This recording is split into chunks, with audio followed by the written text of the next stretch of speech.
Hello guys, welcome to my channel geography with Usha ma'am. जो आज का अपना टॉपिक है वो बीए फर्स्ट ईयर ओनली। जो सीबीएलयू में सिलेबस चेंज हुआ है, वहाँ एमडीयू में तो फिजिकल ज्योग्राफी है और सीबीएलयू में आपकी इकोनॉमिक ज्योग्राफी है, उसके ऊपर डिस्कस करना है। तो सबसे पहले तो बच्चों को सिलेबस का नहीं पता कि सिलेबस कौन सा है और ना इसकी बुक आई है अभी तक बच्चों के पास, तो कन्फ्यूज़न है और दिक्कत आ रही है बच्चों को। तो उसके लिए मैं लेके आई हूँ। सबसे पहले तो हम सिलेबस कवर करेंगे और सिलेबस कवर करेंगे, लिमिटेड आपका सिलेबस है और इस सिलेबस में आप इसको सिलेबस को पूरा कवर कर लोगे तो मेरे को नहीं लगता कि आपको इम्पोर्टेंट क्वेश्चन की ज़रूरत होगी, क्योंकि बहुत ही लिमिटेड है, ये दो दो तीन तीन क्वेश्चन ही बन रहे हैं पर यूनिट। ठीक है, तो ये अपन समझ लेते हैं थोड़ा सा। मैं आपको बताऊंगी इसमें एक, जो आप स्किप मत करना वीडियो को। अगर स्किप करोगे तो बहुत सारी जानकारी आपकी छूट जाएगी, आधी अधूरी जानकारी कोई काम नहीं आएगी आपकी। तो ये 10-15 मिनट की वीडियो बनेगी, तो इसको अच्छे से ध्यान से सुनना है। इसमें मैं बताऊं भी कि कौन सा आपने लेसन करना है, कौन सा नहीं करना है और कौन सा आपको ऑनलाइन मिल जाएगा, कौन सा नहीं मिलेगा, क्योंकि अपने पास अवेलेबल नहीं है बुक इसकी। तो हमें ऑनलाइन ही देखना पड़ता है इसका सारा का सारा मैटर। या फिर कोई इकोनॉमिक ज्योग्राफी है, और साथ के साथ ये भी बताऊंगी कि कौन सी जो आपके फिफ्थ सेम में है, तो उसमें आपको ज़्यादा नहीं तो 30-35% सिलेबस उसमें भी मिल जाता है। ये फिफ्थ सेम की आपकी जो इकोनॉमिक ज्योग्राफी है उसमें भी आपका मिल जाएगा, पहला लेसन मिल जाएगा आपको। जैसे यूनिट फर्स्ट है, अपन जिक्र कर लेते हैं फर्स्ट यूनिट की। तो जो फर्स्ट यूनिट में एक लेसन है आर्थिक भूगोल की प्रकृति, कार्य क्षेत्र, सामाजिक विज्ञान की अन्य शाखाओं के साथ आर्थिक भूगोल का संबंध। एक तो ये टॉपिक है, ये पूरा एक लेसन है। इसके बाद में है आर्थिक गतिविधियों का स्थान और स्थानिक संगठन। तो ये आर्थिक गतिविधियों का जो स्थान और स्थानिक संगठन है, ये आपको बहुत कम मिलेगा, रेयर मिलेगा। ऑनलाइन भी ढूंढोगे तो नहीं मिलेगा, ना के बराबर मिलेगा कहीं कहीं, और समझ में भी नहीं आएगा। और ये भी नहीं बता रखा यूनिट में कि इससे रिलेटेड क्या क्या चीज़ें, क्योंकि इसका तो बहुत सारा सिलेबस है, तो उसमें से क्या क्या आएगा ये भी हमें नहीं पता। तो हमें अपने क्वेश्चन पक्के करने हैं और अच्छे नंबर लेने हैं। तो आपको देखो सिर्फ और सिर्फ फर्स्ट यूनिट में एक याद करना है, एक लेसन याद करना है। एक लेसन कौन सा है? आर्थिक भूगोल। किसमें? प्रकृति क्षेत्र पूछ लिया जाता है। आगे क्वेश्चन भी मैंने कर रखे हैं, वो भी इंपॉर्टेंट क्वेश्चन भी बताऊंगी कौन कौन से करने हैं आपको। आगे चल के एक बार डिस्कस कर लेते हैं ये। और जो भी आपके ये बुक नहीं है, तो किसी बच्चे को दिक्कत आ रही है, तो ये मैंने अपने ही अपना जो यूट्यूब चैनल है उस पर मैंने ये डाल रखे हैं, ऑनलाइन निकाल के अपने पास जो बुक थी उनसे रीड करके सारा का सारा मैंने ये लेसन वाइज वो डाल रखे हैं, वीडियो डाल रखे हैं। वहाँ आप कर सकते हो, तैयारी कर सकते हो, उसमें अच्छे से याद कर सकते हो। तो पहले में तो अपन देखो लेसन एक करेंगे। लेसन एक में आपके दो तरीके के बनेंगे, क्या क्या बनेंगे वो आगे डिस्कस करेंगे अपनी। जो दूसरी यूनिट है इसमें आपके क्या है? आर्थिक गतिविधियों का वर्गीकरण आपका प्राथमिक है, द्वितीयक है, तृतीयक है। ये आपका लेसन बहुत बड़ा है। ये प्राथमिक क्रियाएं भी बहुत ज़्यादा है, फिर द्वितीयक हो जाती हैं, तृतीयक हो जाती हैं, कहाँ कहाँ हैं। और ये क्वेश्चन आता है, ये घुमा फिरा के आता है इस लेसन का, और बहुत बड़ा लेसन है। तो इसको छोड़ के आप करोगे जो भूगोल में दो सिद्धांत है, एक तो वॉन थ्यूनेन का सिद्धांत है एग्रीकल्चर लोकेशन का, ठीक है। दूसरा है आपका एडवर्ड उलमैन का। ये बहुत ही छोटे हैं, लिमिटेड हैं, और मैंने ये डाल रखे हैं यूट्यूब पे दोनों के दोनों अच्छे तरीके से समझा के। तो इसमें आपने डायग्राम बना के अच्छे से शो करके और समझ के और लिखना है अच्छे से, अच्छे तरीके से। तो मैं इसमें सबसे ज़्यादा वॉन थ्यूनेन का करूँगी कि वॉन थ्यूनेन का आ सकता है, उसके बाद एडवर्ड उलमैन का भी आ सकता है। तो प्राथमिक क्रिया वैसे तो बिल्कुल सिंपल है, ये 7वीं 8वीं से हम पढ़ते आ रहे हैं क्या है क्या नहीं है। अगर बच्चे को ये ज़्यादा बेटर अच्छा लगे तो ये, लेकिन इसमें है ना क्वेश्चन आप पढ़ लोगे अच्छे से, सारी चीज़ें कर लोगे, लेकिन क्वेश्चन सिंपल आ जाए तो अच्छी बात है, सिंपल नहीं आया तो ये घुमा फिरा के आ जाएगा तो आपकी दिक्कत आ जाएगी। तो इससे बेटर है आप वॉन थ्यूनेन का मॉडल पढ़ो और एडवर्ड उलमैन का। इसके बाद में तीसरी यूनिट है। तो तीसरी यूनिट में देखो विश्व प्राकृतिक संसाधन, इसके प्रकार, उपयोग और संरक्षण। तो भारत के विशेष संदर्भ में खाद्य फसलों में, तो खाद्य फसलों में ये देखो, ये भी मैं आपको सजेशन करूंगी कि जो ये लेसन है ये बहुत बड़ा है। ये उपयोग का, संसाधन का, जो ये प्राकृतिक विश्व के प्राकृतिक संसाधन है, इसमें प्रकार, उपयोग, संरक्षण, ये बहुत बड़ा है और इसमें भी घुमा फिरा के पूछा जाता है। तो आप कन्फ्यूजन हो जाता है इसमें बच्चों के कि क्या पूछ रखा है और क्या हमें करना है। तो इसमें भी मैं आपको यही राय दूंगी। देखो चावल और गेहूँ आपने इंडियन ज्योग्राफी में भी किए थे, और ये आपके इंडिया के संदर्भ में ही करना है, ना कि विश्व के संदर्भ में करना है, ठीक है। इसके बाद में आपने कपास भी देखा था और गन्ना भी। तो ये चार हैं, ये चार आपको इस यूनिट में ये चार करने हैं।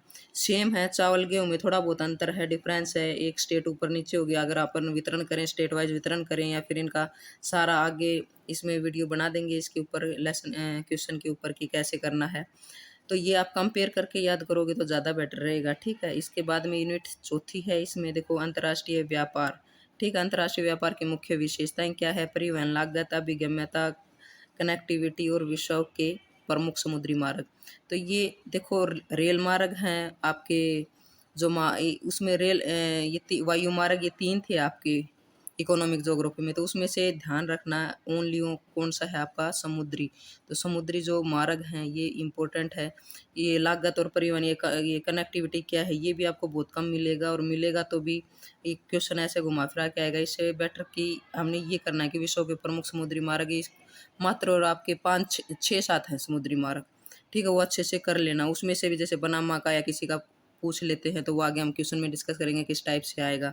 तो यूनिट में आप विश्व के प्रमुख समुद्री मार्ग करो, चौथी में और तीसरे में आपने गेहूँ, चावल और कपास का करना है। और आपको यूनिट फर्स्ट है, इसमें आपको वॉन थ्यूनैन का मॉडल, एडवर्ड उलमैन है, इसका मॉडल करना है। और इसमें फर्स्ट लेसन याद करना। फर्स्ट लेसन, अब आगे चलते हैं कि क्या क्या है। ये आपका सब्जेक्ट था, देखो बिल्कुल सिलेबस आपका लिमिटेड है। अब थोड़ा सा क्वेश्चन देख लेते हैं। बच्चे बोल रहे हैं कि मैम थोड़ा इंपॉर्टेंट क्वेश्चन, तो इसके ऊपर चले जाते हैं। तो ये देखो, ये जो क्वेश्चन है यूनिट फर्स्ट में, जो दोनों के दोनों क्वेश्चन हैं ये फर्स्ट लेसन के ही हैं। तो 100% उसमें से एक क्वेश्चन आएगा ही आएगा, वो आपके ऊपर डिपेंड है। अब आपको फेल होना है या पास होना है, अच्छे नंबरों से पास होना है, ठीक है।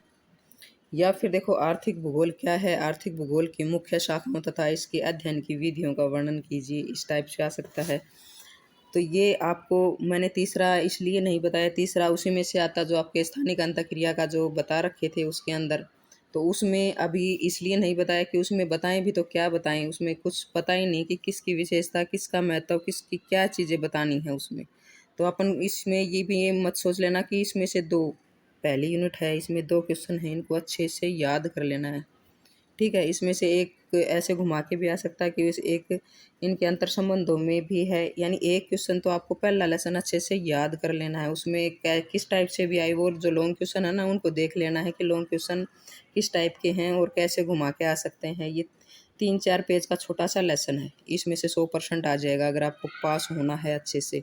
तो करें अपन दूसरी बात करें, दूसरा आपका वंथनन का कृषि अवस्थिति सिद्धांत है। कृषि अवस्थिति सिद्धांत ये इम्पोर्टेंट है, वेरी वेरी इंपॉर्टेंट है। 99% मैं इसी के साथ जाऊंगी कि ये आना चाहिए, और अगर ये नहीं आता है तो ये 50% एडवर्ड उलमैन का स्थानिक ये आपका आ जाएगा। स्थानिक अंतःक्रिया का सिद्धांत है एडवर्ड उलमैन का। ये दोनों के दोनों सिद्धांत मैंने अपने यूट्यूब चैनल पे दे रखे हैं, वहाँ आप अच्छे से समझ सकते हो। किसी ने क्लास नहीं ली हो तो, या फिर कोई प्राइवेट बच्चा कर रहा है या फिर कोई भी कुछ कर रहा है, वो अपने देख सकता है। इसके बाद में तीसरा है, देखो ये घुमा फिरा के इस टाइप से आ सकते हैं। देखो तीसरा आपका मानव की प्राथमिक तथा द्वितीयक आर्थिक क्रियाओं में अंतर स्पष्ट कीजिए तथा कृषि कार्य एवं खनन की आधारभूत विशेषताएं लिखिए।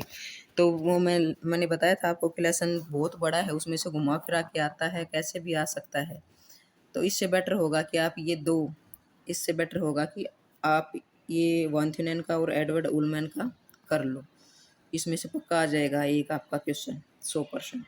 इसके बाद में तीसरी यूनिट की बात करते हैं। तो तीसरी यूनिट में मैंने देखो दे रखे हैं ये, देखो जो 6 का आपका क्वेश्चन है, एक बार आपके करूँ, देखो 6 में मैंने चावल और गेहूं का दे रखा है।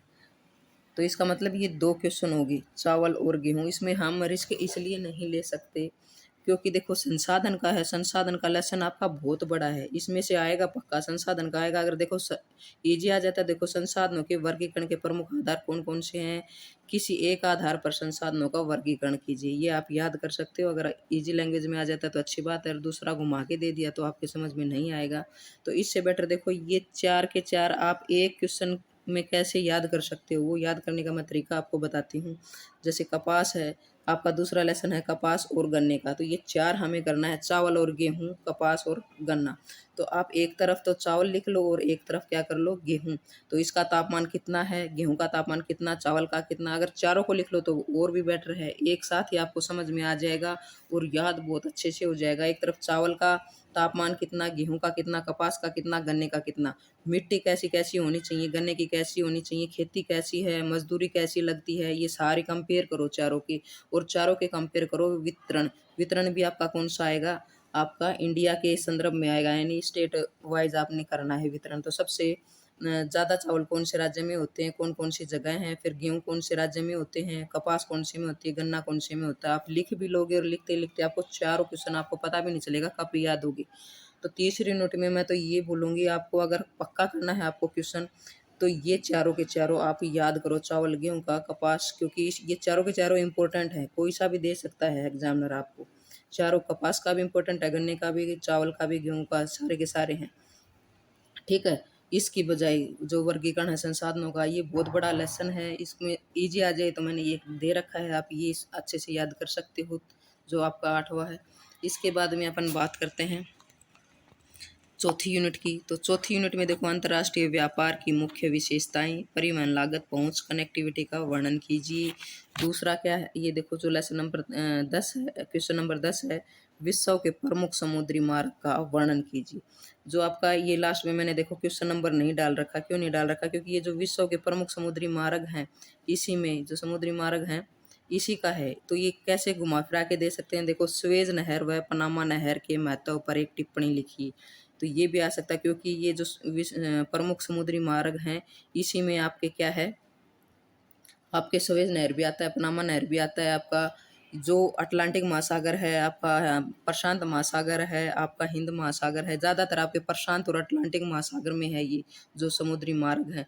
तो मुश्किल से 4 या 5 होंगे, तो वो आपको अच्छे से याद कर लेने हैं, अगर आपको यूनिट 5 में आपको करना है। या फिर आप इसके जो अंतर्राष्ट्रीय व्यापार, इसकी विशेषताएं, अगर ये लागत, पहुंच और कनेक्टिविटी, ये आपको बहुत कम मिलेगा, क्योंकि बुक होती है तो उसमें ज़्यादा अच्छे से ये पता चल जाता है कि हाँ भाई, BA फर्स्ट ईयर की बुक है, इसमें ये चीज़ें आएंगी। अभी उन्होंने सिर्फ और सिर्फ आपको टॉपिक का नाम दे दिया, तो टॉपिक के नाम में तो पता नहीं आगे क्या पूछा जाए क्या नहीं पूछा जाए। तो हमें नया सिलेबस है और नए सिलेबस के हिसाब से ही हमें तैयारी करनी है, तो उसमें भी इस टाइप से तैयारी करनी है। ये नहीं है कि भाई कुछ भी नहीं आएगा, बुक भी नहीं है हमारे पास, हम करेंगे क्या, बुक नहीं है तो कोई दिक्कत नहीं है, मैंने आपके यूट्यूब पे मैंने छोड़ रखे हैं क्वेश्चन, वहाँ से आप रीड कर सकते हो अच्छे से, और मैंने आपकी हेल्प भी कर दी। ये मुश्किल से 7-8 क्वेश्चन होंगे, 7-8 क्वेश्चन, 7-8 लगा लो, ज़्यादा ज़्यादा 10 लगा लो, अगर आप ये चावल, गेहूँ और कपास, गन्ने के भी अगर आप अलग अलग कर रहे हो तो।